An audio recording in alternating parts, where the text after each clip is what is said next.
আজকে মহামান্য বিচারপতি সূর্যকান্ত এবং মহামান্য বিচারপতি জয়মাল্য বাগচি এবং মহামান্য বিচারপতি ভি মোহনার বেঞ্চে অধীর রঞ্জন চৌধুরী সাহেব তিনি যে পিটিশনটি দাখিল করেছিলেন, রিট পিটিশনটি, সেখানে মূল বিচার্য বিষয় ছিল যে এইটা ট্রাইব্যুনাল সুপ্রিম কোর্ট গঠন করেছে, সেখানে যে অ্যাপিলগুলো পেন্ডিং সেগুলো খুব কম সংখ্যক অ্যাপিল ডিসপোজড অফ হচ্ছে। গ্রামের মানুষ তারা বাধ্য হচ্ছেন একটি জায়গায় আসতে, জোকাতে, যেখানে অ্যাপিলেট ট্রাইব্যুনালটি গঠন করা হয়েছে, এসআইআর ট্রাইব্যুনাল। এখনো পর্যন্ত প্রতিদিন 30 থেকে 50টা অ্যাপিল একটা কোর্ট ডিসপোজ অফ করছে। শুধু মুর্শিদাবাদেই প্রায় 5.5 লক্ষের অধিক মানুষের নাম ডিলিট হয়েছে। এখনো পর্যন্ত সেই যে ডিলিট হওয়া মানুষদের নামের প্রেক্ষিতে অ্যাপিল যেগুলো পেন্ডিং, তার প্রেক্ষিতে কতগুলো এখনো পর্যন্ত ডিসপোজ অফ হয়েছে সেগুলো তার সঠিক তথ্য ইলেকশন কমিশন অফ ইন্ডিয়ার পক্ষ থেকে আজকে দিতে পারেনি, নাম্বার 1। নাম্বার 2 হচ্ছে আমাদের একটা নির্দিষ্ট বক্তব্য যে এই যে এসআইআর ট্রাইব্যুনাল তৈরি হয়েছে, অন্য 5টা ট্রাইব্যুনালে যেখানে ওয়েবসাইট রয়েছে, কজ লিস্ট তৈরি হয়, যেখানে অর্ডারগুলো আপলোডেড হয়, শুধুমাত্র এই ক্ষেত্রে excluded from the ইরোল or included in ইরোল এইটুকু দেখাচ্ছে, কিন্তু কোনো অর্ডার আপলোডেড হচ্ছে না।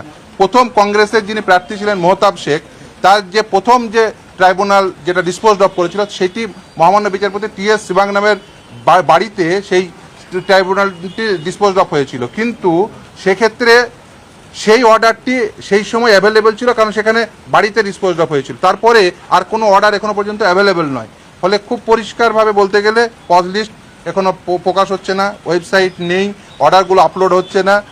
টাইম বাউন্ড ম্যানারে ট্রাইব্যুনাল তৈরি করতে হবে, ব্লক ভিত্তিক ট্রাইব্যুনাল তৈরি করতে হবে। এই ট্রাইব্যুনাল না, এই অ্যাপিলগুলো না ডিসপোজ হওয়ার কারণে রেশন পাচ্ছে না মানুষ, ডোমিসাইল সার্টিফিকেট পাচ্ছে না, ল্যান্ড রেজিস্ট্রেশন হচ্ছে না, পাসপোর্ট রিনিউয়াল হচ্ছে না, ড্রাইভিং লাইসেন্স পাচ্ছে না, এই সমস্ত অসুবিধা হচ্ছে। ফলে এবং আগামী লোকসভা ইলেকশন সেটা আপকামিং, এই অবস্থায় দাঁড়িয়ে যদি অ্যাপিলগুলো ডিসপোজড অফ না হয় তাহলে তারা আদৌ ভোট দিতে পারবেন কিনা, এবং সবথেকে বেশি ডিলিট হয়েছে মুর্শিদাবাদে। ফলে খুব পরিষ্কারভাবে যদি অ্যাপিলগুলো ডিসপোজড অফ করতে হবে অতি দ্রুততার সঙ্গে, ব্লক ভিত্তিক ট্রাইব্যুনাল তৈরি করতে হবে, ট্রাইব্যুনালের ইনফ্রাস্ট্রাকচার তৈরি করতে হবে, ওয়েবসাইট তৈরি করতে হবে, এবং সেই ওয়েবসাইটে অর্ডারগুলো আপলোড করতে হবে, কজ লিস্ট তৈরি করতে হবে। ফলে এই সমস্ত বিষয়গুলো আদালতের সামনে রাখার পরে আগামী 25 তারিখ পরবর্তী শুনানির ডেট ফিক্স করেছেন, এবং ইলেকশন কমিশন অফ ইন্ডিয়াকে ডাইরেকশন দিয়েছেন যে কতগুলো অ্যাপিল এখনো পর্যন্ত ডিসপোজড অফ হয়েছে সেই সম্পর্কিত তথ্য